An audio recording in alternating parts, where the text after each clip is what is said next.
WhatsApp everyone, welcome back to channel. मेरा नाम है सरोज सैनी। मैं क्लास 12th की चैप्टर नंबर 4 इकोनॉमिक्स पढ़ा रहा हूँ। चैप्टर 4 मनी, जिसमें मैंने पहले लेक्चर में अपलोड कर चुका हूँ।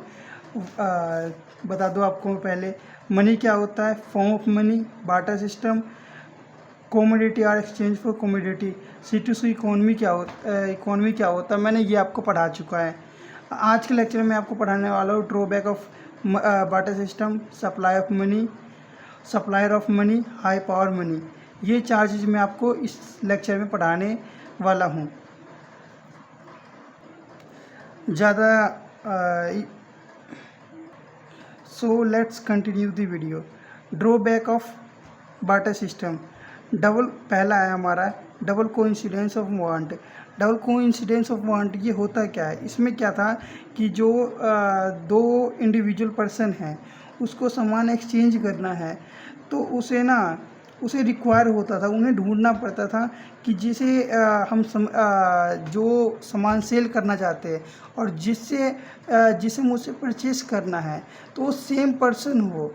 तो इसमें बहुत ही ज़्यादा दिक्कत होता था। तो इसका यही एक पहला रीज़न था कि हमें मनी को लाना पड़ा।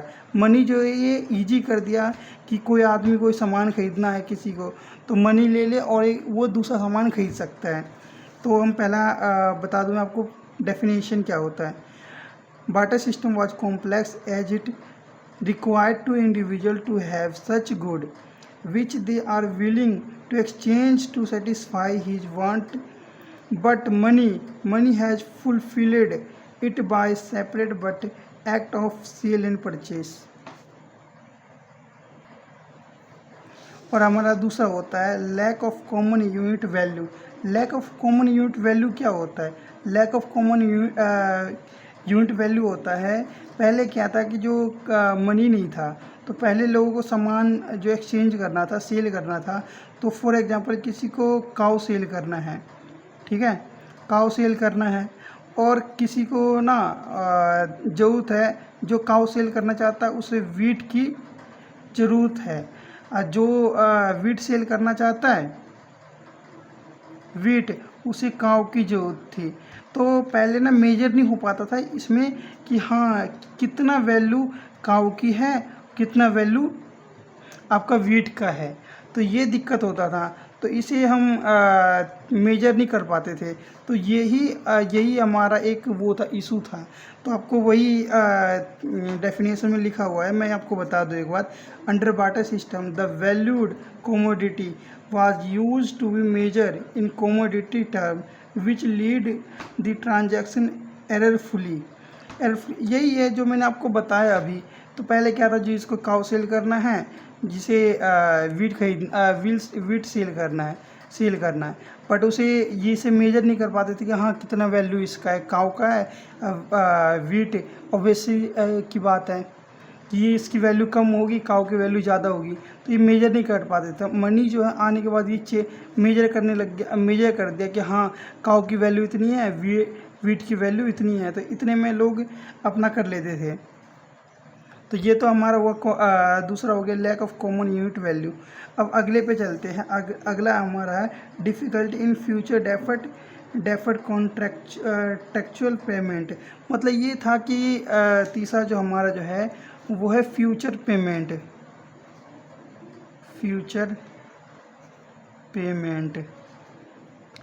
फॉर एग्जांपल मैं लूँ आपके लिए, पहला है एग्जांपल। फॉर एग्जांपल किसी को काऊ खरीदना है, ठीक है, काऊ खरीदना है तो उसे अभी नहीं चाहिए। जिसे सेल करना है उनके पास क्या, हाँ भाई मैं आपसे काऊ सेल करना चाहता हूँ, बट मैं अभी नहीं, मैं आपको पैसे पे कर देता हूँ, मेरे को पैसे नहीं। Difficulty in future deferred payment में ये थी दिक्कत। तीसरा है हमारा difficulty in future deferred contractual payment. Contractual मतलब इसमें कॉन्ट्रैक्ट क्या होता था कि कोई पर्सन आया, कोई काऊ सेल करना चाह रहा है, लेकिन कोई जो आदमी जिसे परचेस करना है, उन्होंने बोला भाई मेरे को एक हफ्ते बाद चाहिए, बोला ठीक है भाई मैं तुम्हें रख लेता हूँ, ये गाय अभी है मेरे पास, तुम थोड़े कुछ पैसे पे कर दो, पैसे पे कर दो। तो उन्होंने कोई नहीं, पैसे थोड़े से पे कर दिया। उन्होंने बोला मैं 1 हफ्ते बाद लेके जाऊंगा। तो जब वो 1 हफ्ते बाद लेने आया तो क्या हुआ, 1 हफ्ता पहले ये गाय जो है वो मर चुका था। तो वो डेफर थोड़ी सी पेमेंट कर दिया था, तो उसे जो है वो वापस करना पड़ा। और उसे क्या था कि गाय मिला है नहीं। तो यही थी कि फ्यूचर पेमेंट में ना बहुत दिक्कत ही होता था कि अनसर्टेन था कि वो होगा भी और नहीं भी हो सकता है। तो ये थी दिक्कत। तो आपको डेफिनेशन में बता दूँ, यही लिखा हुआ है, under water system the payment on future due use to buy every difficulty as it require ability of commodity on future date. जो फ्यूचर डेट में जो पेमेंट करना था ना, उसकी बहुत ज़्यादा दिक्कत होती थी। तो ये इसी चीज़ को मनी ने ईजी कर दिया कि हाँ, हमारा ये ड्रॉबैक ऑफ बार्टर सिस्टम ये ख़त्म होता है। अगला हम पढ़ेंगे supply of money. Supply of money होता क्या है? सप्लाई ऑफ मनी में आपको बता दूं, जो सप्लाई ऑफ मनी है, it is a stock concept. ये एक स्टॉक कंसेप्ट है। दूसरा इसका मैं बता दूं, stock of money held by supplier of money. It is never treated as a part of money supply. और ये हमारा होता है supply of money. Supply of money का डेफिनेशन क्या है? It refer to total stock of money held by the people at a point of time. Money जो है, ये सप्लाई ऑफ मनी होता क्या है? जो एक समय पे जितना जो सप्लाई ऑफ मनी जो है, it refer to total stock of money held by people at a point of time.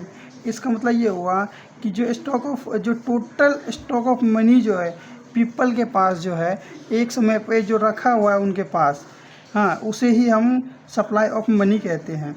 Supply of money include only that stock of money which is held by those who demand money, not by those who supply money. इसका मतलब ये हो गया, जिसको जो stock of money जो है वो होता क्या है? जो पीपल के पास होता है रखा और मनी एक पर्टिकुलर टाइम पे, तो उसे हम स्टॉक ऑफ मनी कहते हैं। नहीं, उसे नहीं कहेंगे जो सप्लाई ऑफ मनी के पास है, जो मनी सप्लाई हो रहा है।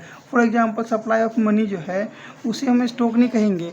जैसे कि आरबीआई हो गया, आरबीआई के पास जो सप्लाई ऑफ मनी है वो सप्लायर है, उसे हम वो नहीं कहेंगे कि ये एक स्टॉक है। ओके। और अगला होता है हमारा measure of supply. Measure of supply जो होता है वो कितने टाइप में होता है? ये होता है 4 टाइप में, M1, M2, M3 and M4। हमें जो हमारे सिलेबस में जो है अभी 12th के बेस पे हम बस ये M1 पढ़ते हैं। M1 पढ़ते हैं। बाकी जो हमारे जो आप CA करोगे, CMA करोगे, CS करोगे, उसमें आप आगे आप इस तीनों को पढ़ोगे कि M2 क्या होता है, M3 क्या होता है और M4 क्या होता है। आपको मैं जो हमारे जो 12th में दिया गया है वो पहले मैं बता दूँ ये होता क्या है। M1 में होता क्या है? C plus DD plus OD। C का मतलब क्या होता है? Currency held by people. जो करेंसी हेल्ड किया गया है पीपल के थ्रू, पीपल के पास, उसे C कहते हैं। DD का मतलब ये होता है demand deposit of people with commercial bank. जो पीपल लोग हैं, जिसके हम जैसे लोग, जो कंपनी जैसे कि बैंक होगी, बैंक में अपना जो पैसे जमा करवाते हैं उसे हम डिमांड डिपॉजिट कहते हैं। OD में क्या आ जाता है? OD में हमारा आ जाता है अदर डिपॉजिट। अदर डिपॉजिट में हमारा जो क्या क्या आता है आपको ये अगला आगे मैं बताता हूँ। इसमें होता है हमारा OD of financial with RBI होता है।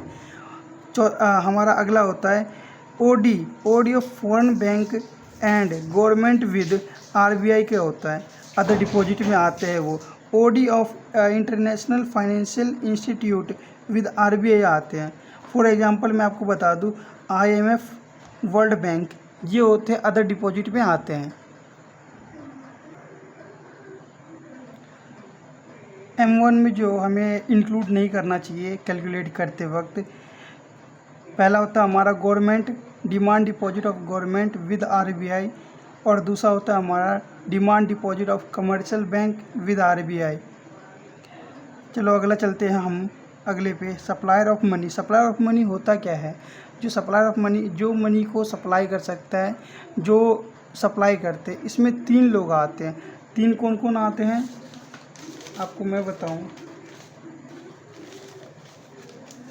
3 लोग जो आते हैं हमारे, पहला होता हमारा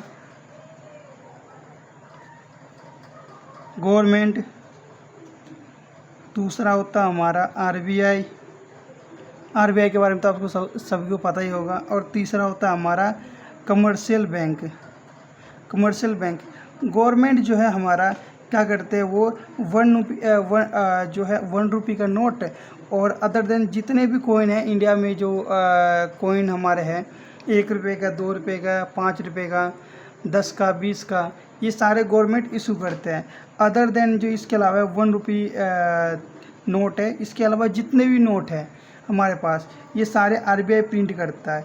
जो कमर्शियल बैंक है ये भी एक सप्लायर है कि कैसे है, इसके पास ये है कि जो नोट प्रिंट करने की ऑथोरिटी इसके पास वो नहीं है, ये बस एक सप्लायर ऑफ मनी है जो कि सप्लाई करता है, सप्लाई चेन क्रिएट करता है एक सिस्टम हमारे इंडिया में। तो आपको मैं डेफिनेशन के थ्रू एक बता दूँ एक बार। जैसा कि मैंने बताया, सप्लायर ऑफ मनी 3 टाइप का होता है, 3 प्रकार के होते हैं। पहला हमारा है government, RBI, commercial bank. Commercial bank को C.B लिख देते हैं शॉर्ट फॉर्म में क्योंकि बड़ा है इसलिए। गवर्नमेंट जो है इशू 1 रुपये नोट एंड ऑल कॉइन करते हैं। आरबीआई हमारा इशू नोट अदर देन 1 रुपये note, it issue of basis of minimum reserve होना चाहिए इनके पास। आरबीआई के पास कितना करते हैं, इनके पास जो है वो 200 करोड़ की मिनिमम रिजर्व इनके पास होना चाहिए, जिसमें दो टाइप से आते हैं। जिसमें आता है कि हमारे पास जो मनी जो होना चाहिए, मनी वो 115 करोड़ की होनी चाहिए, और दूसरा बाकी जितने रेस्ट बच गए, वो फॉरेन जो हमारा सिक्योरिटी जो है, फॉरेन सिक्योरिटी वो होना चाहिए। टोटल मिला करके मिनिमम 200 होना ही चाहिए हमारे आरबीआई के पास। ये होता है हमारा सप्लायर ऑफ मनी। तो आपको डेफिनेशन के थ्रू बताऊँ मैं एक बार, ये it issue of basis of minimum reserve system, they have to maintain 200 crore in the form of gold में एंड फॉरेन सिक्योरिटी। इसमें जैसे कि मनी है 115 करोड़ की होनी चाहिए, रेस्ट ऑफ सिक्योरिटी होना चाहिए। और तीसरा हमारा आता है कमर्शियल बैंक। कमर्शियल बैंक कैसे काम करता है, ये जो जैसे मैंने आपको बताया अभी, कमर्शियल बैंक जो है ये एक सप्लायर है, इसके पास अथॉरिटी नहीं होता कि जो ये नोट को प्रिंट करे। इसको मैं डेफिनेशन में बता दूँ एक बार, they do not have the authority to print money but they are supplier of money as create money wise demand deposit. ये डिमांड डिपॉजिट को क्रिएट करता है। अगला जैसे मैंने ये आपको करवा दिया सप्लायर ऑफ मनी। ये हमारा जो हाई पावर मनी है ये थोड़ा लेंदी है, लंबा है, इसलिए मैं आपको अगले लेक्चर में करवाऊँगा। तो इसी के साथ इस वीडियो को एंड करते हैं। मैं आशा करता हूँ कि आपको ये वीडियो पसंद आया होगा तो लाइक, सब्सक्राइब, और चैनल पे अगला हमारा है हाई पावर ऑफ मनी। ये थोड़ा लेंदी और लंबा है, इसको सही से करवाने में मुझे थोड़ा टाइम लगेगा, तो अगले लेक्चर में करते हैं। Thank you so much. इस वीडियो को लाइक एंड सब्सक्राइब करना ना भूलें और अपने दोस्तों को भी शेयर करें। इसमें मैं आपको सारे नोट्स प्रोवाइड करूँगा। Okay, thanks.